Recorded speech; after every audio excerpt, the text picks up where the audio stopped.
Global కంపెనీల పేర్లు చెప్పండి ఏమేమి వస్తున్నాయంటే ఆయన ఒక్క కంపెనీ చెప్పలేకపోయాడు.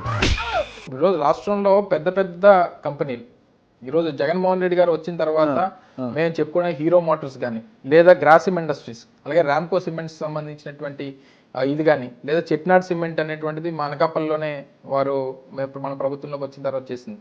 యోకోహామా టైర్స్ అంటే మీరు వినుంటారు. వాళ్ళు 24 నెలల్లో ప్రారంభించి ప్రొడక్షన్లోకి వస్తాం అనుకున్నటువంటిది 15 నెలల్లో ప్రొడక్షన్లోకి వచ్చింది. వాడుకల్లో ఉండేటువంటి అన్ని వెహికల్స్ సంబంధించినటువంటివి టైర్స్ ఈరోజు విశాఖపట్నంలో మ్యానుఫ్యాక్చర్ అవుతున్నాయి.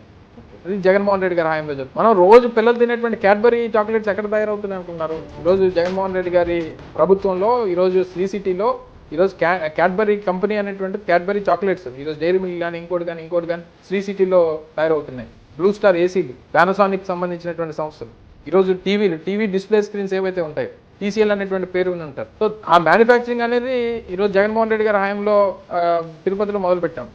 మ్యానుఫ్యాక్చరింగ్ అవుతూ ఉన్నాయి. ఈరోజు మన మొబైల్ ఫోన్స్ సంబంధించినటువంటి లోపల లెన్స్లు ఉంటాయి, కెమెరా లెన్స్లు, ఆ సన్నీ ఓపోటెక్ అనేటువంటి కంపెనీ మ్యానుఫ్యాక్చరింగ్ ఈరోజు తిరుపతి, కొప్పర్తిలో జరుగుతూ ఉన్నాయి. ఈరోజు ఐటీకి సంబంధించి ఇన్ఫోసిస్ లాంటి సంస్థలు ఈరోజు విశాఖపట్నంలో ప్రారంభిస్తూ ఉన్నారు.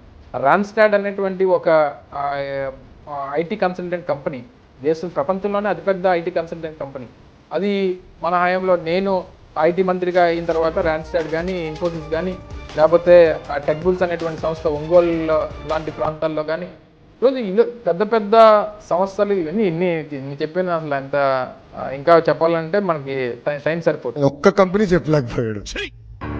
నవ్వుతున్నావా? సిగ్గులేదురా నీకు?